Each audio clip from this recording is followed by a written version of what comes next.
उन्होंने कहा कि हर एक्शन का कॉन्सिक्वेंसेस होंगे और हमें उसका तैयार रहना चाहिए, क्योंकि इंडिया इजराइल एक्सेस बहुत स्ट्रांग है। एक चीज़ वाज़ेह होगी, इजराइल ने जो भी किया है उसके पीछे मगरब की, अमेरिका की आशीर्वाद थी, और वो आशीर्वाद हिंदुस्तान के लिए भी है। Be very clear on. अच्छा, हाँ, इसमें कोई नहीं। वो स्पेशल डिफेंस पार्टनर का रोल दिया है उन्होंने। नरेंद्र मोदी ने दोबारा फ़ोन किया है और आज फ़ोन किया है बेंजामिन नेतन्याहू। उन्होंने कहा है कि जो दहशतगर्दी कर रहे हैं आप उनको मार रहे हैं, हम आपके साथ हैं। मतलब ये कि जो हिजबुल्लाह के चीफ को मारा है आपने ठीक किया। नरेंद्र मोदी डॉलर कमाने के चक्कर में इसराइल को धड़ाधड़ असलहा, गोला बारूद बेच रहा है, और यही नहीं बल्कि इसराइल को इफरादी कुव्वत भी फराहम कर रहा है। ये अच्छा, भारत ने गुज़िश्ता दहाई के दौरान भी, मैं आपको ज़रा बताऊं कि इसराइल से $2.9 बिलियन मालियत की फौजी साजो सामान दरामद किया था। इसमें जंगी ड्रोन, मिसाइल, रडार और निगरानी का जो निज़ाम है वो शामिल है। बेसिकली जब इंडिया इजराइल की साइड लेता है तो वो बेसिकली ये कह रहे होते हैं कि जो तुम इजराइल इस्लामिस्ट को टारगेट कर रहा है, इंडिया कह रहा है कि जो इस्लामिस्ट मिलिटेंट्स को टारगेट कर रहे हो वो ठीक कर रहे हो, हम तुम्हारे साथ हैं। मैं हैरान ये हो रहा हूँ कि अभी मई में स्पेन ने एक माल बरदार बहरी जहाज़ को भारत से इसराइल जाते हुए रोका था, जिसमें 27 टन फौजी सामान मौजूद था। और फिर ये है कि ये आपको याद होगा करगिल की जब वॉर थी तो उस वक्त भी इसराइल की जानिब से भारत को फैसिलिटेट करने की कोशिश की गई थी। अब हमारे पास मतलब ये सारी चीज़ें सामने आ चुकी हैं और हमें एक गठजोड़ दिखाई दे रहा है मुस्लिम कंट्रीज़ के अगेंस्ट, ये इसराइल हो, भारत हो, अमेरिका हो या। नमस्कार दोस्तों, वेस्टर्न एशिया के बिगड़ते हालात के बीच सोमवार को पीएम मोदी ने इजराइल के प्रधानमंत्री बेंजामिन नेतन्याहू से फोन पर बात की और उनसे कहा कि शांति कायम करने के लिए भारत आपको पूरी सहायता करने को तैयार है। और पीएम मोदी ने ट्वीट करके लिखा कि आतंकवाद का हमारी दुनिया में कोई स्थान नहीं है। एक तरफ जहां पूरी दुनिया इजराइल के खिलाफ है, वहीं दूसरी तरफ पीएम मोदी ने पूरा सपोर्ट किया नेतन्याहू को। लेकिन इस फोन कॉल के बाद पाकिस्तानी मीडिया को मिर्ची लग गई है, क्योंकि जब से इजराइल ने नसरुल्लाह को टपकाया है तब से पूरे पाकिस्तान में मातम का माहौल है। आपने देखा होगा कि भारत में भी कई मुस्लिम संगठन सड़कों पर आकर शोक व्यक्त कर रहे हैं। इसलिए पीएम मोदी ने ये कॉल करके ये स्ट्रॉन्ग मैसेज दिया है कि भारत कभी भी इजराइल का साथ नहीं छोड़ने वाला, क्योंकि उनसे हमारे बहुत पुराने संबंध है। कारगिल वॉर में भी इजराइल ने हमारी बहुत हेल्प की थी, और भारत अगर एक बार किसी के साथ दोस्ती करता है ना तो फिर उसे दिल से निभाता है। जैसे कि आप रशिया को ले लीजिए, पूरा वेस्टर्न वर्ल्ड रशिया के खिलाफ होने के बाद भी हम उनसे ऑयल ले रहे हैं लगातार, क्योंकि रशिया ने हमारी बहुत मदद की है 1971 वॉर पे। मुशाहिद साहब, इस सूरत हाल में पाकिस्तान को क्या करना चाहिए? एक इंपॉर्टेंट बात जो इनडायरेक्ट है कि इंडो इजराइल एक्सेस बन गया है। अच्छा, और आज आपने ट्वीट भी देखी है अशोक स्वैन की, जो प्रोफेसर है, उन्होंने कहा जो पेजर्स बेचे थे, जैसे बॉम्ब बने थे, वो इंडियन एक बंदे ने भेजे थे, रिजन जोहस, और उसके खिलाफ सर्च वारंट नॉर्वे ने इशू कर दिया आज। और उससे पहले आपको याद होगा कतर ने 8 इंडियन की सजाए मौत दी थी कि इजरायली एजेंट। लेकिन ये इंडो इजराइल एक्सेस तो बड़ा पुराना है। जब 1998 में आप इंफॉर्मेशन मिनिस्टर थे, पाकिस्तान ने न्यूक्लियर धमाके करने का फैसला किया था, तो उस वक्त भी इजराइल ने पाकिस्तान की एटमी तनसीबात पर हमले का मंसूबा नहीं बनाया था? उसको तो हमने कन्वे कर दिया था उनको कि ये हमारा जो न्यूक्लियर प्रोग्राम है, हमारा जो न्यूक्लियर धमाका है, ये साउथ एशिया स्पेसिफिक है, इसका मजहब से कोई ताल्लुक नहीं।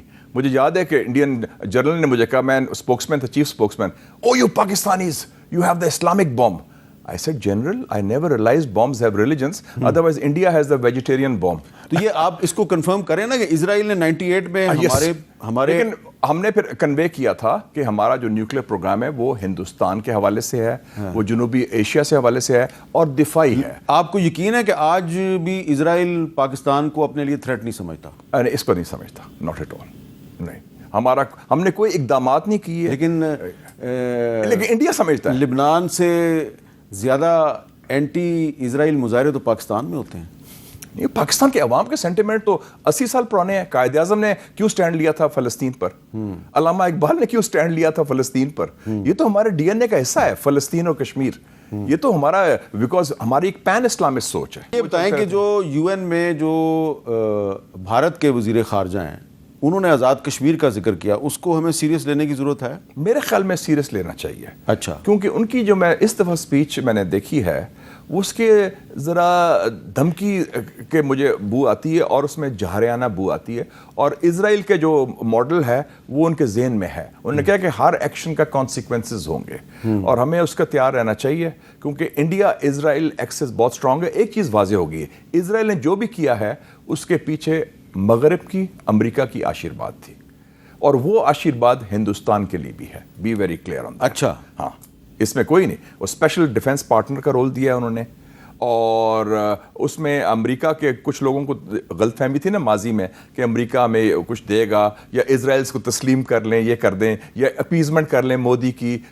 ये पाकिस्तान में कुछ गलतफहमी थी। कुछ लोग खाकी में भी, मुफ्ती में भी, दोनों में गलतफहमी थी। माजी की बात कर रहा हूं मैं। शुक्र है अब स्ट्रेटेजिक क्लैरिटी बहाल हो गई है। हमें वाजे होना चाहिए कि हमारा दोस्त कौन है, दुश्मन कौन में। चेयरमैन माओ कहता था कि know which is who is your enemy, who is your friend. Principal contradiction क्या है, बुनियादी तजाद क्या है आपका, वो उनको पाकिस्तान खटकता है, क्योंकि पाकिस्तान हिंदुस्तान की बालादस्ती के सामने खड़ा हुआ है। नरेंद्र मोदी ने, भारत के जो वज़ीर आज़म हैं, उन्होंने टेलीफोन किया है Israeli prime minister Benjamin Netanyahu को, और उन्होंने ये कहा है कि ख़ास तौर पे ये दो चीज़ें हैं। एक तो ये है कि जो नरेंद्र मोदी ने यूनाइटेड नेशंस के अंदर, अगर आपको याद हो, तो मुलाकात की थी महमूद अब्बास से, लेकिन नरेंद्र मोदी ने दोबारा फ़ोन किया है और आज फ़ोन किया है बेंजामिन नेतन्याहू को, और उस टेलीफोन में उन्होंने कहा है कि हमने खित्ते की डेवलप होती सूरत हाल पर डिस्कस किया। क्या डिस्कशन नरेंद्र मोदी कर सकते हैं? नरेंद्र मोदी ने ये डिस्कशन की होगी कि बहुत अच्छा किया।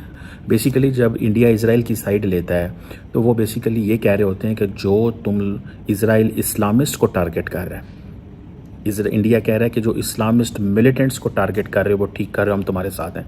और फिर वो घर में भी ये फैसला करते हैं कि हमें भी कश्मीर के अंदर उन इस्लामिस्ट को अटैक करना है जो भारत की फ़ौज और पुलिस पे हमले करते हैं। ठीक है जी। अब अगर देखा जाए तो ये एक इम्पॉर्टेंट डेवलपमेंट इस सेंस में कि आप सिंपली ये कह दें कि आपने हिजबुल्लाह की जो लीडरशिप को मारा, ठीक किया। अब है क्या, नरेंद्र मोदी ने ये जिक्र नहीं किया कि आपने हिजबुल्लाह के चीफ को मारा तो अच्छा किया। उन्होंने कहा है कि जो दहशत गर्दी कर रहे हैं आप उनको मार रहे हैं, हम आपके साथ हैं। मतलब ये कि जो हिजबुल्लाह के चीफ को मारा आपने ठीक किया। लेकिन याद रखें, इंडिया के बहुत अच्छे ताल्लुकात हैं ईरान के साथ, और याद रखें हसन नसरुल्लाह का मारा जाना ईरान की कमर टूट गई है इससे। समझ आ रही है आपको बात को? सो इंडिया एक तरफ वेस्ट एशिया के अंदर ईरान के करीब रहना चाहता है, बिकॉज उसको पता है एनर्जी सप्लाई लाइन में हमें इसकी बड़ी ज़रूरत है, और चाबहार पोर्ट के हवाले से बड़ी ज़रूरत है। इंडिया इन चीज़ों को समझता है, they know this very well, बहुत अच्छे से समझ जाना है कि इसकी क्या सिग्निफिकेंस और क्या नहीं है। और दूसरी तरफ वो क्या कह रहे हैं खींच के रखो। ठीक है जी। ये जो टेलीफोन कन्वर्सेशन है, ये लार्जली उनकी जो डिस्कशन है वो टेररिज्म के अराउंड है। इंडिया की डेफिनेशन टेररिज्म की क्या है और नेतन्याहू की डेफिनेशन टेररिज्म की क्या है। ठीक है। अब वो नरेंद्र मोदी साहब कह रहे हैं कि जी हम जो होस्टेजेस हैं उनकी रिलीज़ के लिए बड़ी दुआएं कर रहे हैं। ठीक है जी।